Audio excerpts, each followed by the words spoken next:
Hi guys, okay, so we're back with the Bio Pellets. As you can see, we have the FOWLR Reactor 150 set up. That was what I ended up going with instead of a replacement pump to feed the 550. I probably would have gone with the Mag 7 for the 550, and that was over $100 easy. This was $30, so it was kind of a no-brainer really. I didn't need to get an additional pump because I already have the Rio 1200, which is more than powerful enough to run the 150 on. In fact, I've got it dialed down a little bit too.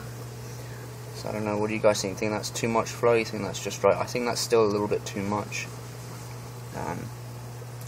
So it's been 3 weeks now since I've had this in.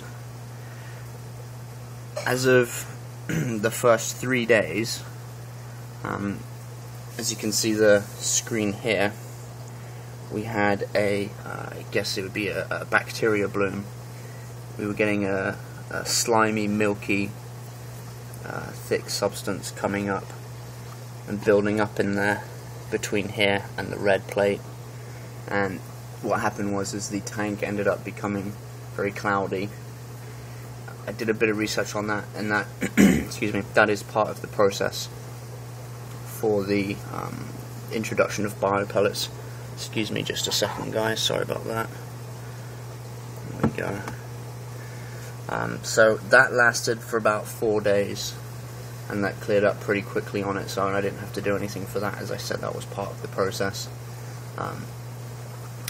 Nitrates at the beginning of those 3 weeks were on the other side of 40 parts per million, and as of right now that has decreased by almost 75% to somewhere between 10 and 20 parts per million. I have to be honest that the API kit that I'm using here is, you can't even see that, never mind, but I'm sure you guys are familiar with it, the API test kits. It's not very reliable, I have to say, and it's not the easiest thing to read, especially with the nitrate tests.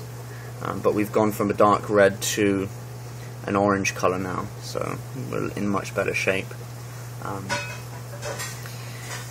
The modification that I did so far as the output goes, as you can see, here's the output hose for the reactor, and that runs on the inside of the stand. Excuse me, I'm just going to get my light out again.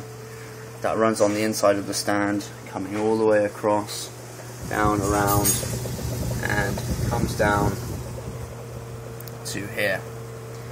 And there you can see it goes straight into the skimmer pump, which is a Mag 9, feeding into the life reef protein skimmer. And look at this sludge. This skimmer is kind of kicked into overdrive since I added the bio balls and set up the modification here.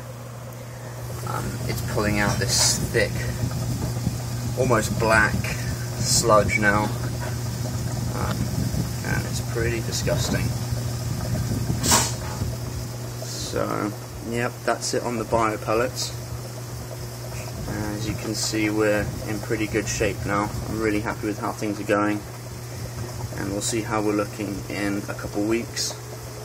One thing I should point out, so far as the tank itself goes, it's a little bit dirty right now, but as you can see, we're getting this red algae growing on the sand bed now. Believe it or not, it was actually a lot worse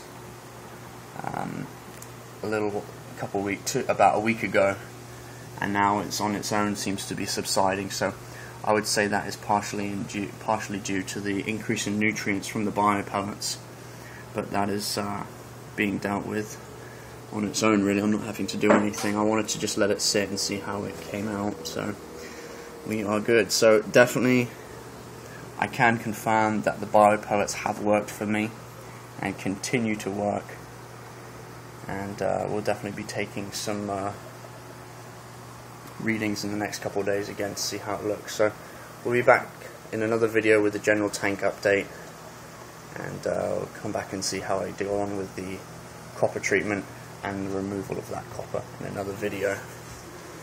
Alright, back soon.